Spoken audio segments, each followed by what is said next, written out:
Bam!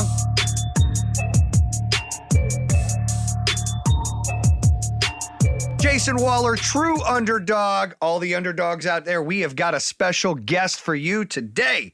The two-time IndyCar champion, Josef Newgarden, hailing from Nashville, Tennessee. How are you doing, brother? Dude, I'm excited. I hope we didn't use everything up. We drove here together and had a great 45-minute conversation with the boys, and we've got to rehash that. It was good. That was so organic. I felt like what we had going on. It was natural, right? It was, yeah. We've covered a lot of ground, so we got to redo it now. Yes. Well, I want the listeners and viewers to know that look, you getting ready to be 30. You've already won the Indy Series twice. Yep. Right? You didn't finish traditional high school, dropped out. You didn't go to college. You finished school in England. You won a race that no other American has ever won in England.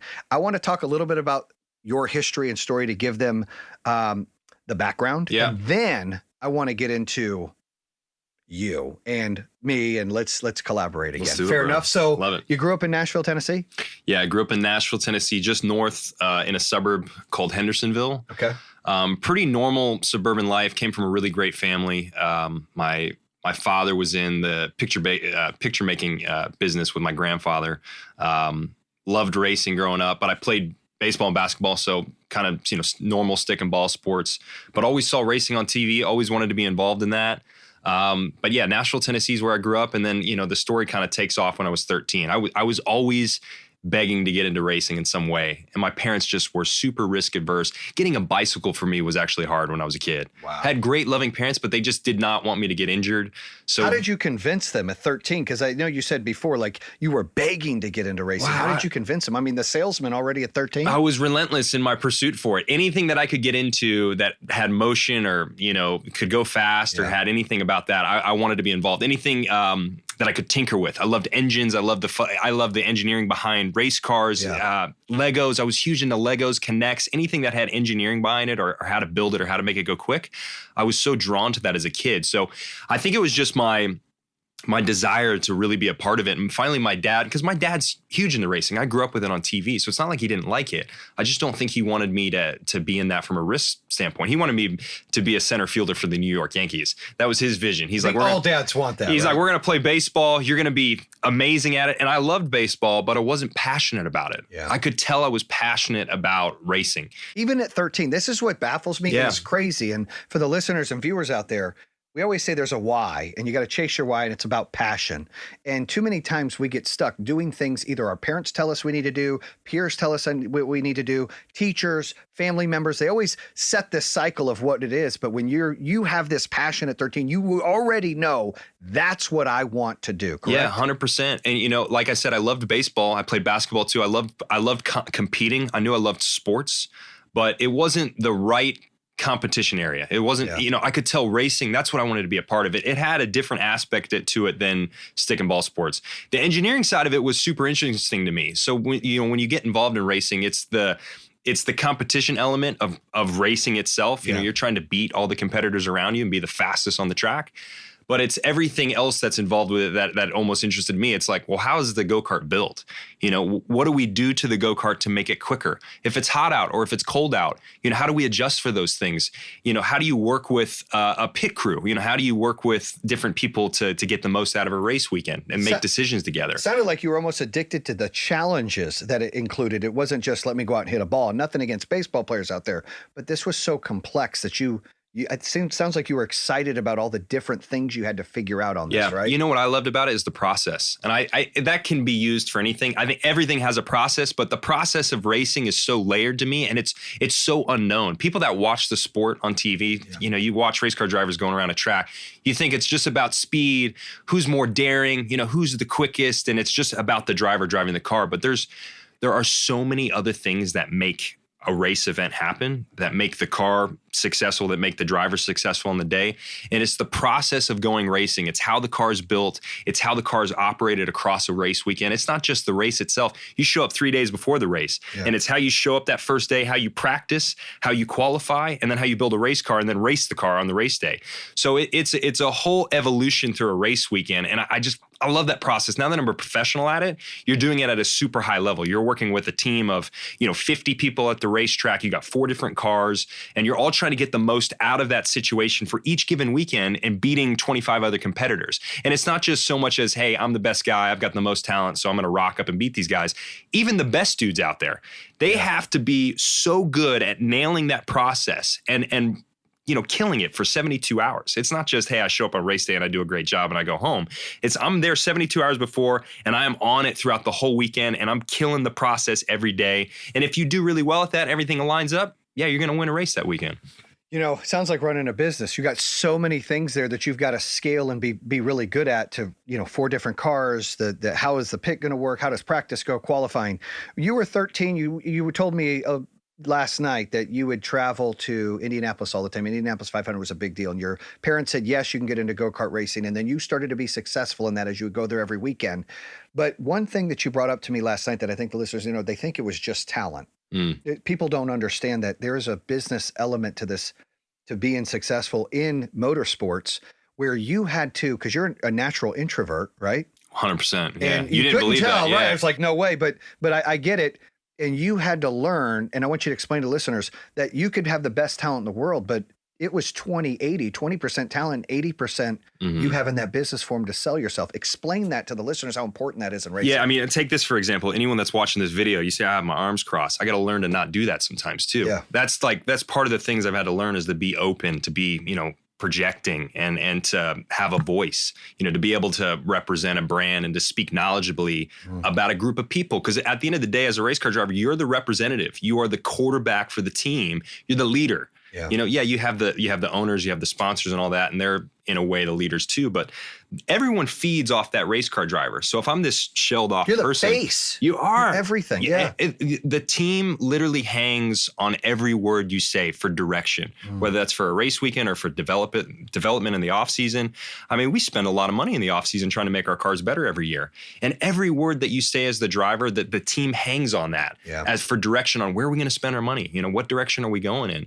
So, if you're just this shelled off person I'm naturally an introvert, it's really hard to be successful in that environment. So as a person, I had to learn to adapt to that. I knew this is how I was, but I wanted to be a successful race car driver, and not only success, I wanted to be the best ever. Yeah. That's still my goal. The reason I'm in competition is I want to do it better than anyone's ever done it. It's not about money, it's about winning. It's about being the best, dude. Right, that's winning. And if for me, the money is a byproduct of that. It's a tangible item you get because you're chasing success and winning. 100%. And I of course I wanted to be successful and make money, but I knew, for me, if I focused on just being the best at my craft and being better than everyone else at that, I knew the byproduct of money and all, everything else around it would come with it.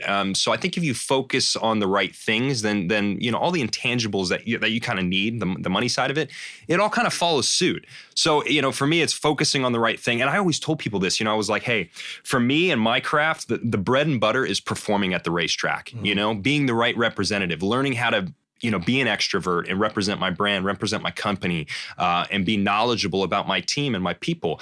If I can be really good at that, I know that everything else will take care of itself. And yeah, I'm working on that stuff too. But if I'm not successful at, showing up, representing the brand and kicking butt at the racetrack and leading the team, then nothing else is going to work around me, at least in my environment. And I think it's the same thing in business if you're leading a company, It's exactly that. And I learned mine from either failure or experience. And I know you did the same because you didn't get from A to Z without hitting all the other letters in the alphabet, which is times that you had to learn to come out of your shell. And so, Josef, listen, I love the way last night you articulated how when you got into racing as a kid, it wasn't just your skill set. You had to sell yourself. You had to go out there, and you were an introvert. You had to come out of your shell like you just talked about, and you had to go out there and pitch to different brands to invest in a kid racing. Yeah. Talk about that and talk about some of the no's that you got told to make you better. I would be remiss if I didn't say, look, when you're a 13-year-old, I don't know all about this, right? So a lot of this I learned from my father. And without my dad, this would never have worked out. So I've been so fortunate to have the family that I had. Specifically my father. He's the one that taught me. It sounds so cliche, but dude, it's so true. He is the ultimate dreamer and believer in a positive way. He believes that you can go and work and make anything happen in life. So I grew up with that mantra. Yeah. I knew he told me I could be anything I wanted to be. Anything that I desired or was passionate about, there's no problem in going and chasing and pursuing that. So, obviously when we got into go-karting when I was 13 together, it became me and my dad doing it. And he's the one that pushed to make it happen. He really invested. I mean, emotionally and personally, he was so reluctant. He was the one person that didn't want me to do it. And then when we started, he was all in. And he was the biggest champion for me. So he really set the tone for me to say, you have to be a hustler. You have to have tenacity. And racing, I think, is the biggest sport where you need tenacity. You're going to get stopped so many times. There's going to be years where you just don't have the funding. You don't think it's going to continue.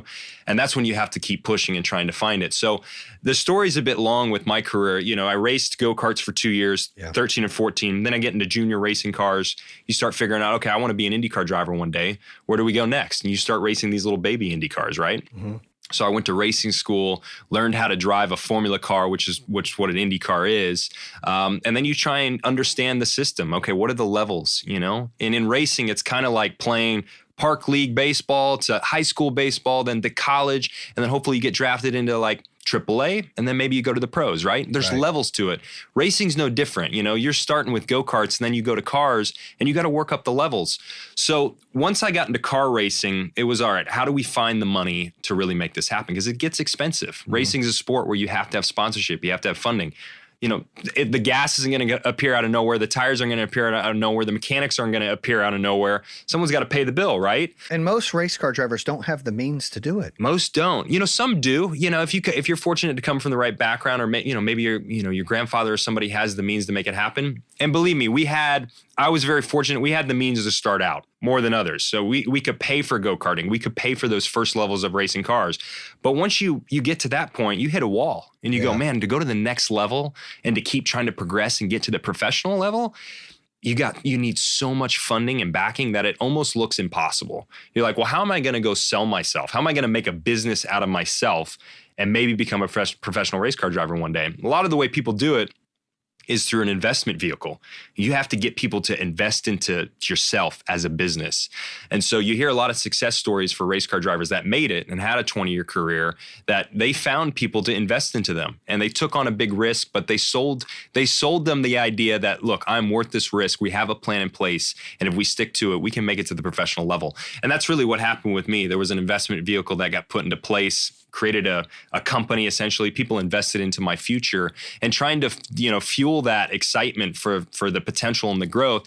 It's hard to do, because just from a commercial standpoint, if you're like, hey, I'm going to go sell, let's take Power Home Solar. Yeah. There would be no value for me trying to pitch Power Home Solar and saying, please come sponsor my race car. I can't give you any visibility. Now, unless I have like a B2B relationship, and this is where race car drivers get really creative. They'll take a company like Power Home Solar and they'll say, okay, let me figure out what Power Home Solar needs, and I'm going to go try and fulfill that need, and I'm going to bring it to you. Now, if I can bring you a business deal that works for Power Home Solar, and I can get, sort of an offset from that deal, or at least a cut of that, and then use it for sponsorship, it's a win-win for everybody. Wow. And, that's how it works. So B2B business deals have become so popular with race car drivers. They're either doing that or they're creating an investment vehicle for themselves to try and make it to the top level. And most guys, they rely on that investment vehicle, trying to find the right people to back them. And I've got some crazy stories with that. I would like to hear, like you talked about your wall, your back's against the wall, and it's almost most people, in life, they quit. They're scared to pursue their dreams. Good for your pops, dude, to tell you that, you can do what you want to do. Too many people, they think it's cliche and they think it's nonsense or bullshit, and that's wrong. It really is. Everybody has a choice every single day. You write your own map. Yeah, no you doubt. Choose, you go left or right. You're going to get up. You're not going to get up. You're going to be positive. You choose that shit. Your dad instilled that in you. So great for him, where you're like, hey, I can do this. If he believes in me, I believe in myself. Other people will believe in me. I always say scared money don't make money, but you've got to be able to believe and bet on yourself first. Otherwise, no one else will bet on you. You went in and you had some no's early on, I'm assuming. Oh, yeah. Until you got good enough to get some yeses. Tell us about a no. What it made you feel like. The most famous one for me is I moved to England when I was 17. Mm-hmm. I got this scholarship through this program. It was a basic program called the Team USA Scholarship, right? And it was for these young racing drivers. They would select 2 young Americans to take them over and compete in Europe. And Europe was considered like super cutthroat compared to America, like very difficult to go and race over there because the competition level was so deep. You'd be running in these fields of 30 people and all 30 of them would be top level. Yeah. So the depth of talent is what made it enticing for young drivers to go over there. And it's like a really good environment to try and push yourself, right? And become better. So I got the scholarship, went over there, ended up winning this super prestigious race for young race car drivers. The only American to ever do so. I'm still the only American to ever win it. Dude. It's called the Formula Ford Festival. And people that watch racing, they may be familiar with it. It's a junior level race, but for young drivers, for young drivers that want to go to Formula One day or want to go to IndyCar, if you win that race, it's a huge deal. You know, people look at that in motorsports and they go, okay, you're able to win that race. It's a big deal. So it kind of put me on the map. Then I moved over to England full time when that happened. Ended up running over there in this championship all around England as a young 18-year-old kid. Time of my life. Oh yeah. You know, I was by myself. My parents actually, shipped me over there and I was just living there by myself with another roommate.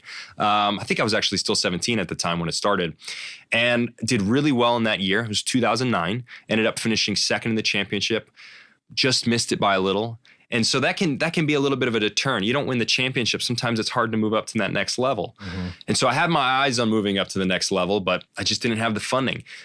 Lo and behold, I found a backer that wanted to back me. He's like, I understand your path. You want to go to Formula One in Europe. This is your dream. You have this investment vehicle in place. I want to invest. I'm going to be your guy. You can go to the next level.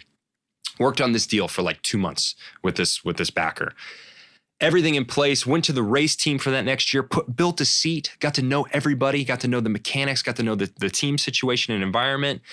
Literally showed up for that first preseason test. It's where everyone's getting together before the year. It's like, I'm going to run with this team. We're going to run this championship together.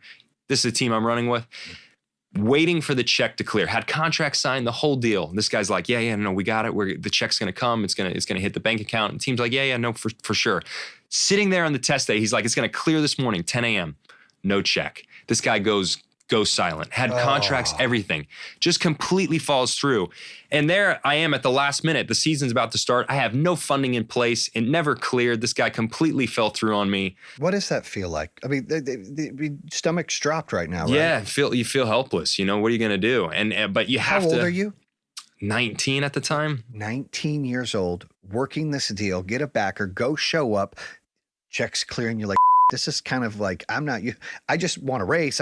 But you're learning this process. You're gaining these life skills that are going to help your career because of this. Go ahead. So check doesn't clear. Go ahead. A lot of it wasn't the mistake of the due diligence. This is a deal that just didn't work out. You found the right person, fell through at the end, never happened. But you've just got to move on to the next situation. You got to go, okay, well, how am I going to pick up the pieces and make something out of this year? Luckily a lot of what I'll actually talk about, which I wanted to talk about, is it's all about people. When you go through your life, it doesn't matter what industry you're in. Mm-hmm. It's the people that you meet. It's the interactions you have. It's the relationships you build. Yeah. When one relationship fails, that other relationship may come through, mm-hmm. And the way you treat people, that all comes back around. It takes people to make things happen. I agree. That you've got to rely on a team, on a network, a friendship group, that you can't do things alone. That I think you've got to be a warrior. I think you've got to be able to look after yourself. But to me, a major mistake is not realizing that it takes the people that you interact with and like to make things happen. It takes a team in anything. Yeah. You've got to be able to work together. It's just impossible to build mountains yourself. One superhero is only so good, can't take on the world. But you get the entire Avengers or Justice League together, game changer. I agree. 100%. So, all these people that I've met throughout my journey now, I'm still in my junior career. We're talking about this, this deal that fell through. I've got 5 years of a network of people that I've worked with, I've interacted with, I've done business with, I've gone racing with. And so when this happened, I had another lifeline from another contact that I'd known really well in Europe. And basically they had a seat open on another championship that I wasn't supposed to run. And they said, look, we want you to come drive for us. And we think we can get the funding in place and make it happen. And that's what happened. I thought my career was over. I was like, it's too late. I'm going to have to sit out a season.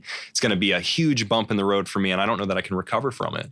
You take a year off at that age. You don't know if things will work out. But you didn't quit. Didn't quit. Took full advantage of that lifeline, made the most of it. And what ended up happening was I won that championship that year. Seriously. And this was Indy Lights 2011. Yep. And in 2011, winning that championship was the springboard to getting a professional contract to go IndyCar racing. And it got me a 3-year deal to start out on the professional level. So you can't give up on it. You got to keep working on it. you can't close any bridges, in my opinion. You can't burn them. I mean, it's so important to have that network and to cultivate the relationships that you have with people, because all this stuff comes back around and you're going to rely on those people one day. You said it. You said it perfectly. And one thing we talked about before we started the show, and I was discussing with you, is your passion for what your craft is, right? Some people, they're really good at things and they're talented, but they don't have passion. So it gets them so far. I mean, maybe they're a great football player, a great basketball player, a great salesman, but they don't love something, so they only become good. But to become great, you were talking about process, and a lot of it's well over my head when it comes to racing, right? That you know it from A to Z. You understand it. You breathe, eat, sleep, all of it. Where some of your peers might not be that way. It makes you so viable to the industry, important to your brand, important to grow. The experience that you're getting, you know what to look for, what not to look for. You have so many different opportunities in your future in the career because you understand all the process and the relations you've made. And you were a kid that was an introvert, that this whole process, I mean, running around England at 17, 18 years old, I mean, you're getting mature and you're getting life lessons that school doesn't teach you. I mean, that's pretty impressive that you love this much, that you know so much about it. I've talked to other athletes. I've known a couple race car drivers in North Carolina. They don't have the depth of their industry and the passion. I've never seen anything like it. It's exciting, right? It means that this is built for you. This is your calling and you are jacked about it. And a lot of people miss that boat. A lot of people get scared and quit. You didn't. And that's impressive. You know, for me, it's the drive of the competition. I love competition, and without it, I wouldn't be fueled every day. Honestly, I mean, people ask, you know, what do you really love about racing? And yeah, I love to just race. It's fun. You know, you tell people about it, they're super interested in that, right? It's a very rare thing to tell someone like, hey, I drive race cars for a living. It's like saying you're an astronaut. Like, how many astronauts do you meet every day, like, right? Yeah, whatever. Yeah, it's just an Is that a hobby? Yeah, okay. It's so, I don't think most people don't believe you. If they don't know who you are, they're like, okay, yeah, that's fun. We heard that last night. You came to a dinner of mine last night. You know, and for the listeners, viewers out there, we've never hung out. We've had 2 phone calls. Yeah. And done some stuff with Power Home. And I was like, I want to get you on the podcast. And we're a sponsor of your great YouTube channel, which we'll talk about towards the end of this. But, you know, I was excited and I was also a little nervous. I told my wife last night, I said, you know, I want to make sure he sits with me so he doesn't feel like an outsider, doesn't know anybody there. You know, we had some cool different You guys there. Made me feel like home. Dude, right off the bat. You came in like, you are the most personable person I've seen in a long time. Walking in the room, doesn't know the 25 people there. And you were making friends like nobody's business. And none of them even knew really what you did for a living. Talk like, really? Just like you said. And then they're intrigued and they're asking, but you just came in, and that's really unique. And I think that you've learned that over the years, the skill sets, the people skill set you have, that sales skill set, the pitch of pitching yourself and opening up and not being that introvert when you need to be. You know, all right, in this situation, I've got to open up and do this. And you lit up that room last night, and that was impressive. You know, but I will say, I think it speaks a bit to your crew. Your crew is really easy to get to know. That. Really Great easy. People, you have so many good people, not just your family, but your friends, which really are your family too. Yeah. So great. I mean, I had a fun time. A lot of times, you know, going to that can be hard, especially for an introvert like me. You're like, man, I don't know how I'm going to get on. This might be more of a chore than enjoyable. And I had a great time. I felt like I was with family. And I think when you approach with that mentality, just a positive thought more than anything, good things can come of that. And you know what? Life is a mentality, especially with people. You said it. That's it. You gotta make the environment in your head. You know, if you let your head control you and have these negative thoughts about what could be or what it's going to be instead of what it could be, I think that can really be negative on you and have the opposite effect. So for me, I'm always thinking about something in the most positive way. You know, if I don't interact with someone well on the race team, I go, you know what? I'm going to figure this out. I'm going to figure out how to make our relationship better. And, you know, some of that's just the psychology of it, right? We're different people and, you know, maybe I'm not getting on with this mechanic, but you know what? That relationship's important. I've got to make the most of it. I got to figure out how to communicate with that person. I'm not going to be lazy about it and say, hey, we just don't mesh and I'm just going to avoid him. It's just, you can't do that. You can't do that in business. You got to figure out how to make things work and get the most out of the people around you. And I think it's the same when you show up to these type of interactions. But like I said, you made it easy on me. Your team's so simple. But it was hard for me. Like, you know, going back to the introvert thing, that's not natural for me. I've had to learn to thrive in those environments. You know, I go to dinners all the time for our partners or, you know, for our company. And trying to be able to interact and learn people's stories or at least enjoy the moment with them. I mean, we're a team at the end of the day, and you know, they look at us as the drivers of, like, you know, kind of the light of that. They want to see the goodness from you guys, and they want you to speak knowledgeably about what you're doing together. And I don't naturally do well with that. I'd rather just not talk. So to be able to show up and have that energy is something I've had to work on. And I think people, you got to know that. I mean, if you're not good at something, work at being good at it. If it's a skill set that you need to be successful at your job and you really want to do it, figure it out. You can do it. Everyone can do it. Anyone can figure it out. I love that. Your mindset is so clear and so positive. And that's really important when you're racing, obviously. You've got to stay positive. You can have a bad pit. We're talking about a caution flag can come out. Now you can't pit. And now you're in the back of the race and you have to stay positive. So, you know, the more struggles you have on the racetracks, it's really making you stronger, better, wiser, able to adapt to the way what life throws at you and in your industry. Let me ask you this. So I want people to understand, how long have you been a pro now? 9 years. 9 years. 9 years. 2 championships. Yeah. You almost had a third this year. Almost. And you won the last race of the year. Yeah, we were close this year. I mean, it almost worked out. 3 would have been great, because then we would have been 33% for championships over the years, right? I know. But I had to work hard. You know, I'm so fortunate. Just getting picked up on the pro level is so difficult, but it's like 2 different mountains. You know, you have that first mountain that you try and climb as a junior driver. You're like, I just want to get on the playing field. I want to be there with the pros and compete. Yeah. But when you get there, welcome to the new mountain. How do I stay here? And like, how do I become successful with the pros? And it's such a different task. And that's where a lot of people, you know, they may have a fun career and like, hey, I made it to that top level, but they didn't conquer the top level. And that's what I wanted to do. I want to ask you about that. I tell everybody in our business, and I tell everybody that I meet, every day is a playoff game. Every success that you have is a playoff game. Every race you won, it's like a playoff game. You're not done. Every championship you've won, when you settle, you're done. Everybody's going past you. The mountain never ends. And I see that in you because you're talking about a new mountain. You love those challenges, don't you? Dude, it's a mentality. Yeah. It's the same. Every race I approach, it's just funny. What works really well, a lot of people think if you're having a great day, say it's halfway through the race, you got a big 20-second lead, you're just crushing everybody. You just ease off. Don't take any risk. You just ease off. Just coast to the finish line. A lot of people ask that. They were like, man, you were so good today. That first half of the race, you crushed everybody. Did you just take it easy towards the back end? When you let off the gas, that's when trouble happens. I'm dead serious. Like in a race car, when you say, I'm going to take it easy here, I'm just going to back off a little bit, that's when trouble catches up to you. You end up making a mistake you didn't even realize. You've got to stay, I'm 100%, not over 100%, but not under it. I'm 100% the whole race. I'm focused the entire time. That's when you have a successful race. And I think it's the same thing out of it. You know, when you've got to stay in that right zone. You're pushing enough, right on the limit, but not over it. And I think that's, you know, that mentality is what can drive you forward and helps you become the best. Because I didn't want to get to the ground floor and be like, hey, I was here one day, you know, and I had a great time. It's like, no, I went there and I crushed everybody. I was the best that ever did it. And I'm not there. I've not done that, but that's what I'm striving to do. It's your goal. Yeah. And even if you do get there, it's still not good enough until you keep going. That's in your enough. DNA. That never ends. That's why I use that playoff mentality. You know, in our business, we went from 3 million to 14 million to 40 million to 100 million to 185 million to 350 million. And I got buddies, man, how does it feel? It doesn't matter. We're not done. Yeah. We're not done. And I feel like, you know, you wanted that third championship, and I believe you're going to get it maybe even this coming year, but you're not done. You want to just keep stacking. When you keep chasing in that mountain, in that mentality, you just keep raising. I say you can't take an elevator. You keep taking the stairs. You don't want the stairs to end because that's how you get to be the greatest if that's your goal. Think about how strong your legs will be too. I should have done leg day today. I didn't. I did a little bicep. So let's talk about a little bit about family. You know, you told me how you met your wife. Yeah.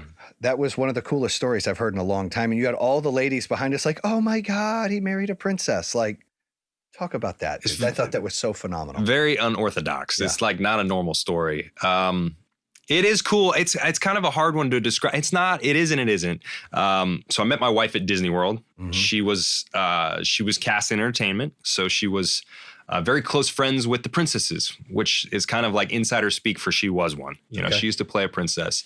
And I was there with my family. We were having actually a Christmas vacation. We hadn't had one in many years, and for some reason we chose Disney World to go to. My sisters love it there. We had gone there when we were kids, so we had a family vacation. We were at dinner at Cinderella's castle.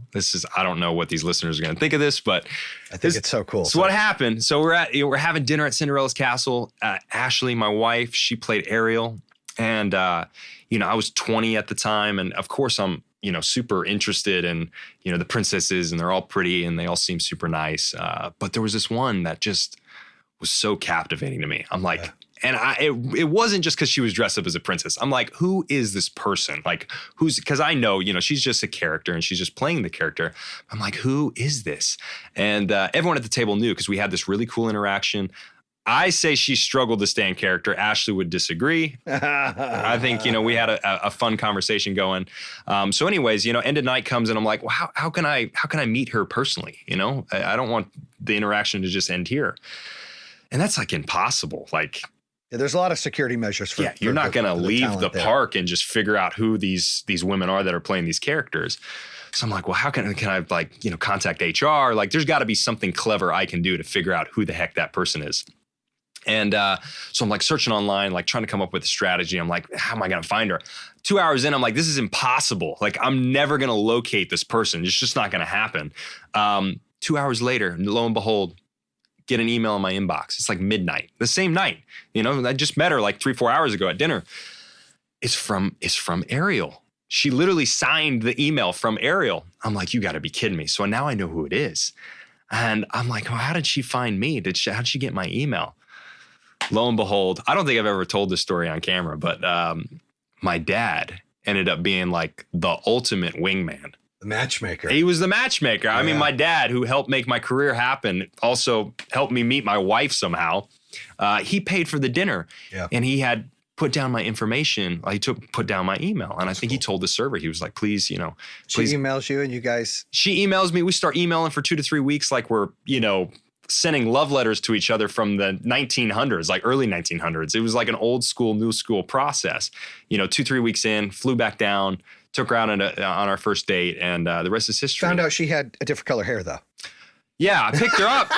I don't know what I was expecting. I picked her up. I'm like, ready for the red hair. Oh, yeah. She's not redheaded. So I'm like, oh, yeah, of course not. My bad, what am I thinking? I'm going to actually pick up Ariel? And then she drops a bomb on me. Like, we meet, we have this amazing first date. I'm like, I love this woman. She's moving to Japan in like 3 weeks.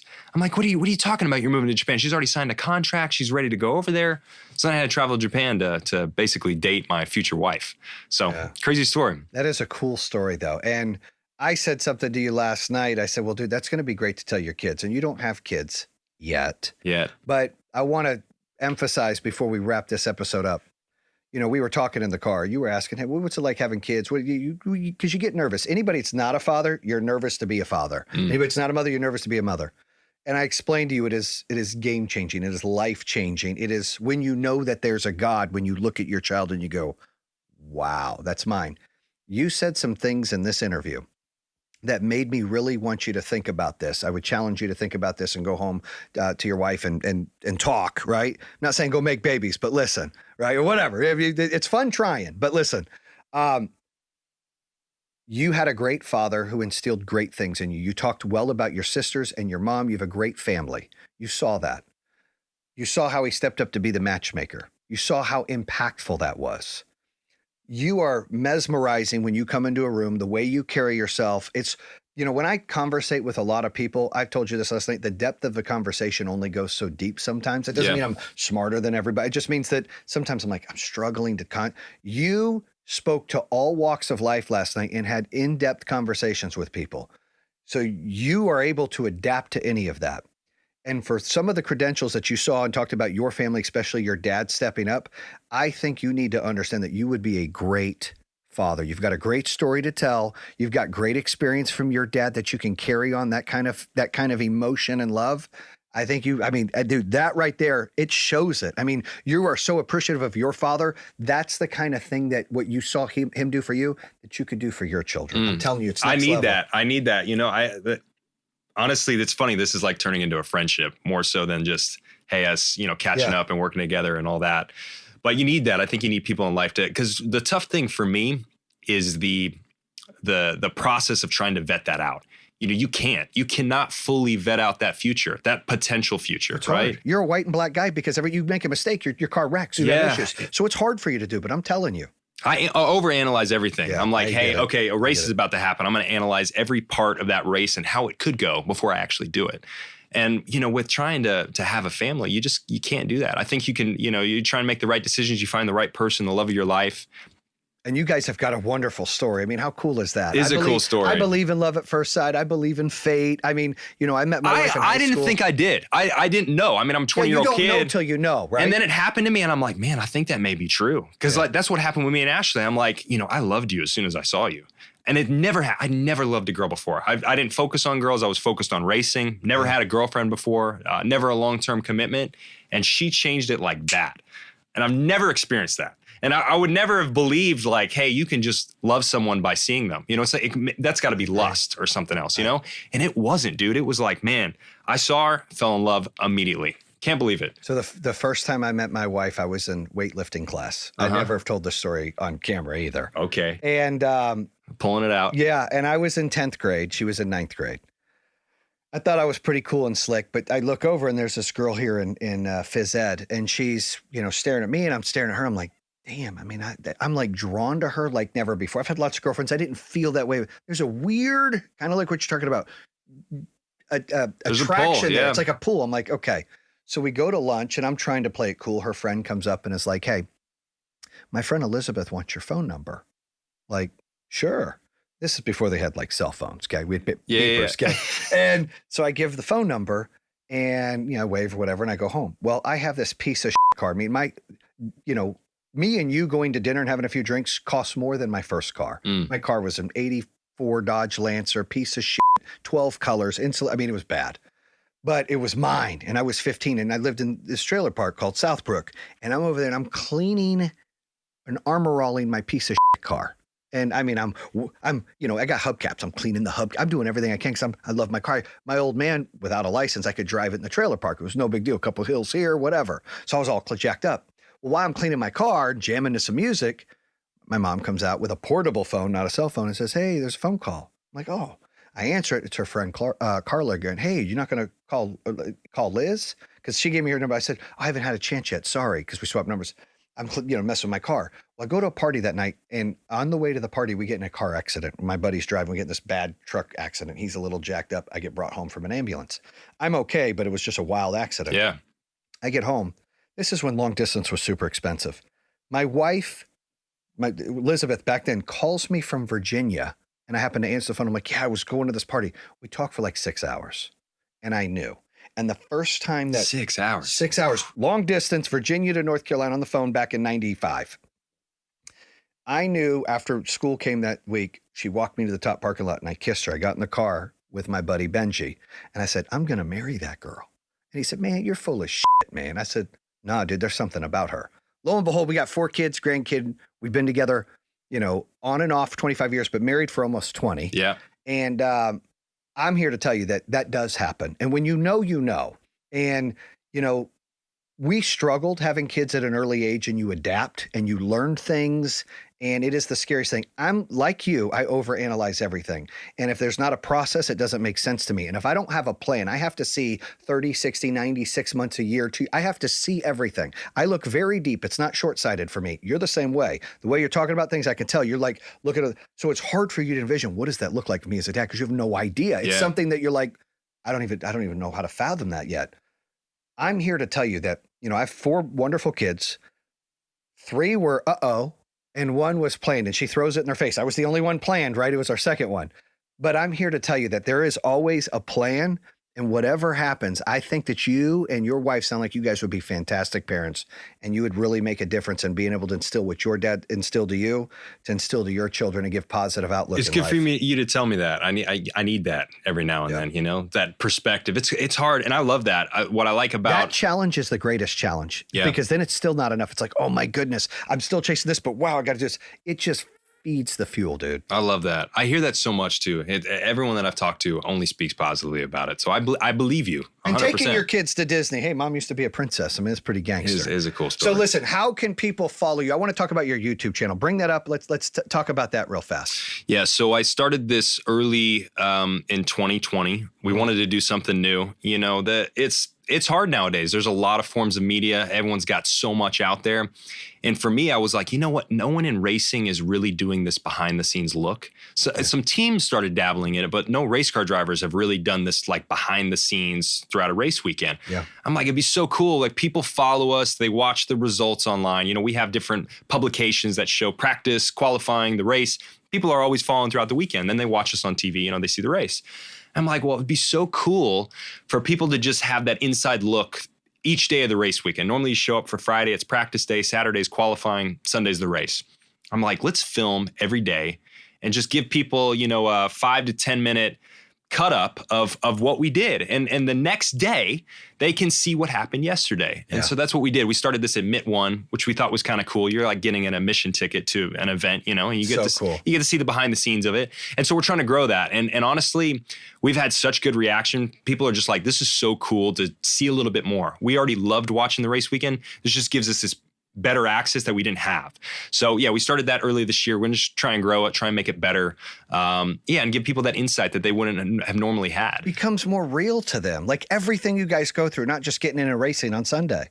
And the process. What I like about it, is racing is deceptive in ways. You know, you watch it on TV and you think you know what goes into it. You're like, well, I drive a car every day. I know what it's like to drive a race car, you know, and I can imagine what you guys do. And it just seems so simplistic. You know, it's just the driver, and whatever driver does the best job that weekend is the winner. Yeah. There's so much more to it. There's so much more we're doing, so much more we're thinking about, a lot that we go through on a race weekend. People don't see that.